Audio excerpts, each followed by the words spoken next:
কেন? কাকা ইলেকশনে দাঁড়িয়েছে, পার্টি থেকে টিকিট দিয়েছে।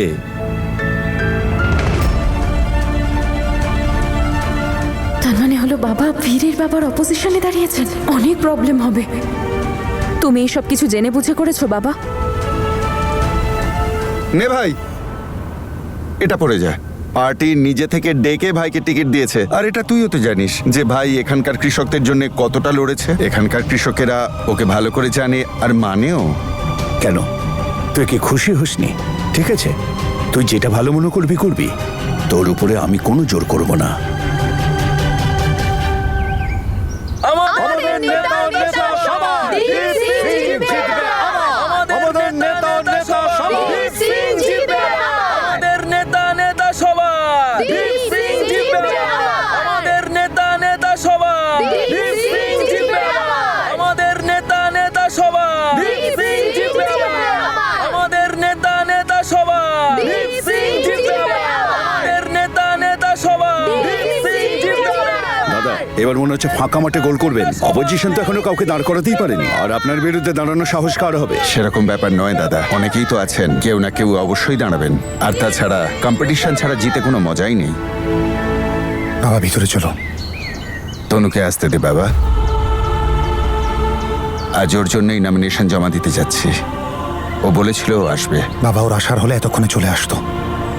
ও ওর কর্তব্য পালন করেছে, এখন আর আসবে ও না। অবশ্যই আসবে, আমার পুরো বিশ্বাস আছে। জিতবে এবার জিতবে, রূপঙ্কর দাদা জিতবে। জিতবে এবার জিতবে, রূপঙ্কর দাদা জিতবে। জিতবে এবার জিতবে, রূপঙ্কর দাদা জিতবে। জিতবে এবার জিতবে, রূপঙ্কর দাদা জিতবে। রূপঙ্কর দাদা জিতবে। জিতবে এবার জিতবে, রূপঙ্কর দাদা জিতবে। রূপঙ্কর সন্ধু জিন্দাবাদ। জিন্দাবাদ জিন্দাবাদ। রূপঙ্কর সন্ধু জিন্দাবাদ। রূপঙ্কর সন্ধু জিন্দাবাদ। রূপঙ্কর সন্ধু জিন্দাবাদ। অপোজিশন আপনার বিরুদ্ধে একে দাঁড় করিয়েছে। এমনি তো আপনার বেআই, বেআই আপনার বিরুদ্ধে দাঁড়ালো। রূপঙ্কর সন্ধু জিন্দাবাদ। রূপঙ্কর সন্ধু জিন্দাবাদ। রূপঙ্কর সন্ধু জিন্দাবাদ। রূপঙ্কর সন্ধু জিন্দাবাদ।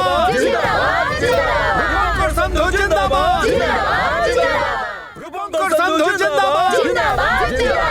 রূপঙ্কর সন্ধু জিন্দাবাদ। রূপঙ্কর সন্ধু জিন্দাবাদ। রূপঙ্কর সন্ধু জিন্দাবাদ। রূপঙ্কর সন্ধু জিন্দাবাদ। রূপঙ্কর সন্ধু জিন্দাবাদ। রূপঙ্কর সন্ধু জিন্দাবাদ। রূপঙ্কর সন্ধু জিন্দাবাদ। রূপঙ্কর সন্ধু জিন্দাবাদ। রূপঙ্কর সন্ধু জিন্দাবাদ। রূপঙ্কর সন্ধু জিন্দাবাদ। রূপঙ্কর সন্ধু জিন্দাবাদ। রূপঙ্কর সন্ধু জিন্দাবাদ। রূপঙ্কর সন্ধু জিন্দাবাদ। আমাদের নেতা হবে কে? রূপঙ্কর সন্ধু। আমাদের নেতা হবে কে? রূপঙ্কর সন্ধু। তনু এত কিছু করলো আপনার জন্য, টিকিট পাইয়ে দিল, এদিকে নিজের বাবাকে সাপোর্ট করছে। এই ব্যাপারটা বুঝতে পারছি না।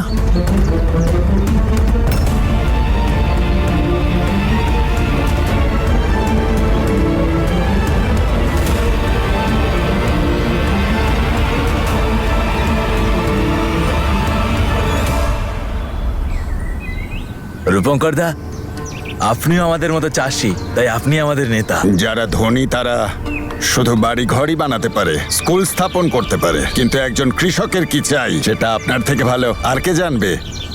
আমাদের নেতা হবে কে? রূপঙ্কর সন্ধু। রূপঙ্কর সন্ধু জিন্দাবাদ। যদি নিজের বাবাকে ইলেকশনে দাঁড় করাতে হতো তাহলে আমার বাবাকে টিকিট পাইয়ে দিল কেন? জেনে বুঝে সবকিছু করেছো।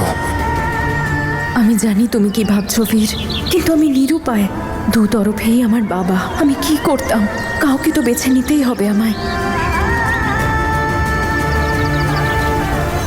যখন তনু ওনাকে টিকিট দেওয়ালো আমার মনটা বদলে গেছিল, কিন্তু এবার তো মনে হচ্ছে কিন্তু এসব কেন করছে? তাহলে সত্যি? না মা, আমার মনে হচ্ছে বৌদির উপর ফ্যামিলির অনেক প্রেশার আছে। আমার খুব খারাপ লাগছে, ও দুদিক থেকেই চাপে আছে। আমার এটাই মনে হচ্ছে এদের দুজনের একসাথে থাকা একেবারেই অসম্ভব। যদি এরা কখনো এক হয় তাহলে অনেক বাধা আসবে। উফ বাবা, এসব হচ্ছেটা কি? এবার তো মনে হচ্ছে দুটো ফ্যামিলির মধ্যে ভয়ঙ্কর শত্রুতা হয়ে যাবে। আচ্ছা, ওই পুরোহিতের কথা আবার সত্যি হয়ে যাবে না তো? যদি তাই হয় তাহলে বীর আর তনু আর কখনো এক হতে পারবে না, আর আমার জীবনটাও শেষ হয়ে যাবে। মা দেখো, আমাদের পার্টির পোস্টার এসে গেছে। তোমার আমার পার্টি। হ্যাঁ হ্যাঁ, বাবা এটা পড়ো না একটু। হ্যাঁ দে।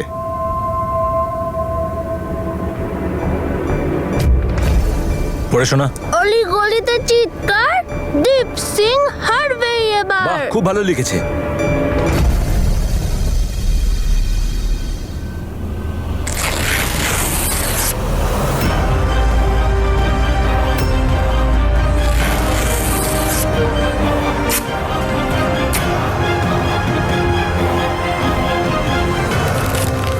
বন্ধ করো এসব।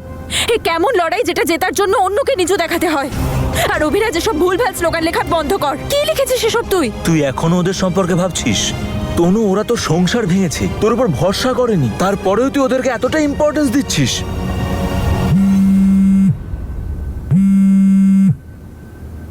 হ্যালো, হ্যাঁ সুইটি বল। জাসমিন, আমি এসে গেছি, তুই চলে আয়। আচ্ছা তুই দাঁড়া, আমি আসছি।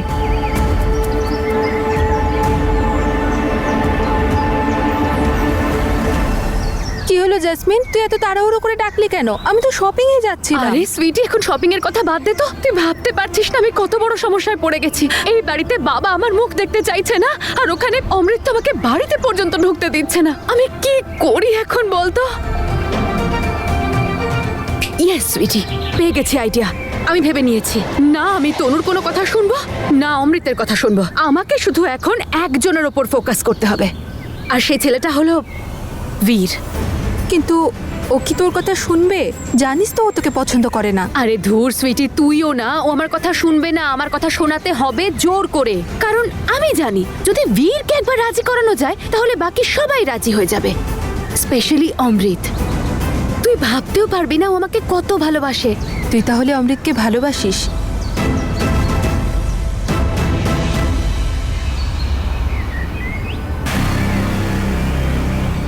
সুইটি, এসব কি প্রশ্ন করছিস তুই? ও তো হাজবেন্ড হয় আমার। আচ্ছা, আমি পরে কথা বলছি তোর সাথে। হ্যাঁ, বন্ধুর প্রশ্নের জবাব না দিয়ে বেশ ভালোই তো কায়দা করে কাটিয়ে দিলেন দেখছি। আমাকে তো অন্তত বলে দিন, ভালোবাসেন তো অমৃতকে?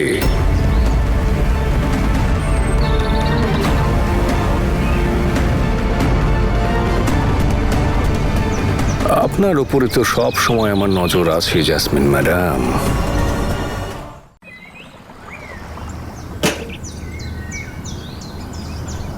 জাসমিন, কোথায় যাচ্ছিস? চল, আমি ছেড়ে দিচ্ছি।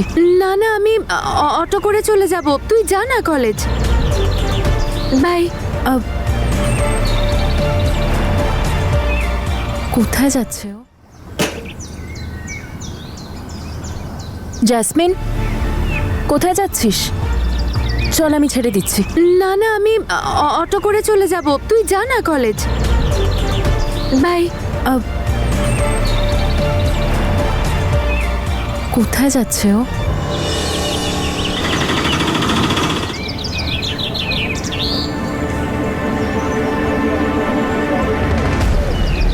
এ আবার কলেজ কি করতে এসেছে? হ্যাঁ তনু ম্যাডাম, আমি কলেজে পৌঁছে গেছি।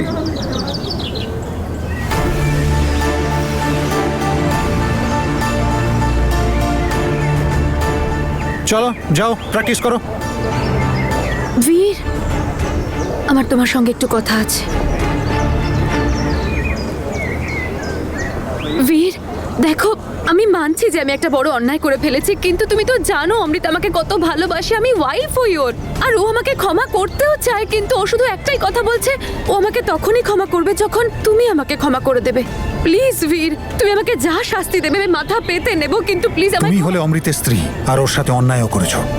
যদি অমৃত তোমাকে ক্ষমা করতে চায় তাহলে আমার কোনো প্রবলেম নেই, কিন্তু আমি তোমাদের মাঝখানে আসতে চাই না। বীর, ওই বলে তো দিলাম না একবার তোমাকে। মানে ওই আমি তোমার সাথে তনুর ব্যাপারে কথা বলতে চাইছিলাম। কি ভেবেছো তুমি? আমার যেটা ভাবার সেটা আমি ভেবে নিয়েছি। ওই চ্যাপ্টারটা আমি সারা জীবনের জন্য শেষ করে ফেলেছি। এগুলো কিছু ব্যানারের ডিজাইনস আমি কম্পিউটার টিচারের থেকে বানিয়েছি। আমরা এগুলোর প্রিন্ট আউটস করে নেব। হয়ে যাবে তুমি ম্যাডাম, ফরওয়ার্ড করে দিন আমায়। হ্যাঁ, আরেকটা কথা অঙ্গদ, আপনি প্লিজ যেভাবেই হোক অভিরাজকে কন্ট্রোল করবেন। ও বড্ড বাড়াবাড়ি করছে।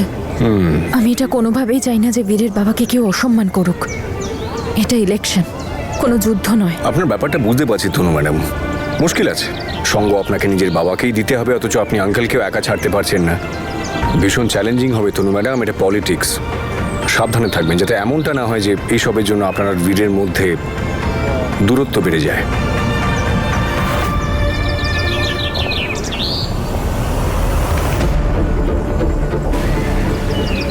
জেসমিন আর বীর কি কথা বলছো বীরের সাথে?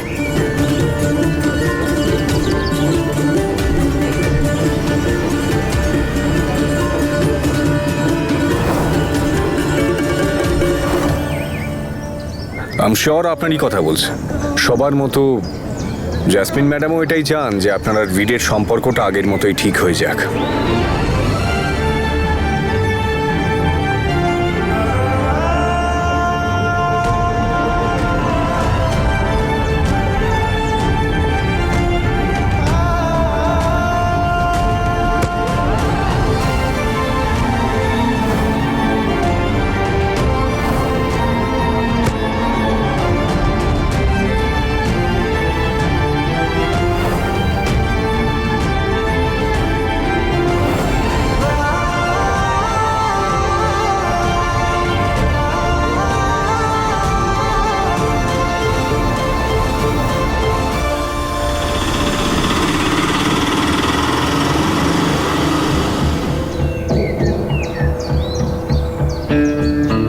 বীরের সাথে দেখা করতে গেছিলি আমার ব্যাপারে কথা বলার জন্য? না, ওই গেছিলি কিনা জেসমিন? হ্যাঁ গেছিলাম। রিকোয়েস্ট করতে গেছিলাম ওকে যাতে ও রাজি হয়ে যায়, কারণ আমি তোকে এইভাবে কষ্ট পেতে দেখতে পারছি না। তনু কি বললো? তুই তো জানিস তনু ওকে কি জেদি ছেলেও। টেনশন করার দরকার নেই, ও একটা সময় ঠিক বারণ করেছিলাম তো তোকে, আমি যেতে বারণ করেছিলাম তো। তাহলে কেন গেলি? আর তুই প্লিজ এটা ভাবিস না যে এটা তোর জন্য হচ্ছে জেসমিন। এই লড়াইটা আমার সেলফ রেসপেক্টের। তাই প্লিজ এরপর আর এরকম কিচ্ছু করিস না।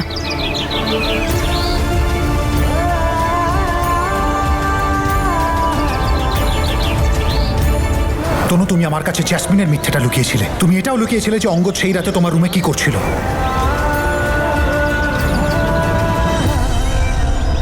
আরে কাকু, খাবে দাবে পরে, চলো এখন আমার সাথে। কিন্তু কোথায় যাবো রে বাবা? আরে আমাদের এগেনস্ট পার্টি ওদিকে মিছিল করছে, ওদিকে অনেক লোকও জড়ো হয়েছে। আমাদেরও তো আশেপাশে পাড়ায় গিয়ে দেখা করতে হবে লোকদের সাথে। হ্যাঁ চল বাবা। দাদা চলো। খাবারটা মা, ভালো কাজ করার ইচ্ছাটা শুধু শুধু দীপ সিং এরই নেই রে, আমারও আছে। উনি আমাদের শিক্ষা নিয়ে প্রশ্ন তুলেছিলেন না, আমি ওনাদের দেখিয়ে দেব। আমাদেরও যথেষ্ট ভালো শিক্ষা আছে যেটা আমি আমার সন্তানদের দিয়েছি। চলো দাদা। তার মানে নিশ্চয়ই অমৃত ওখানে থাকবে। এটাই ভালো সুযোগ ওর সাথে কথা বলে সবকিছু ঠিক করে নেওয়ার।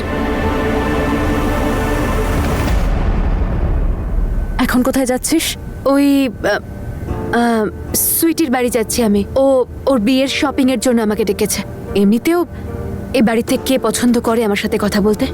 আর এই মুহূর্তে সবথেকে বড় খবর, কিছুক্ষণের মধ্যেই এই অঞ্চলে ভারী বৃষ্টিপাতের সম্ভাবনা রয়েছে। বৃষ্টিপাতের সঙ্গে সঙ্গে শিলাবৃষ্টিও হতে পারে। ঠিক আছে, তাড়াতাড়ি যাবি। ওয়েদারটা খুব একটা ভালো থাকবে না আজ। টাইমলি বাড়ি ফিরে আসিস।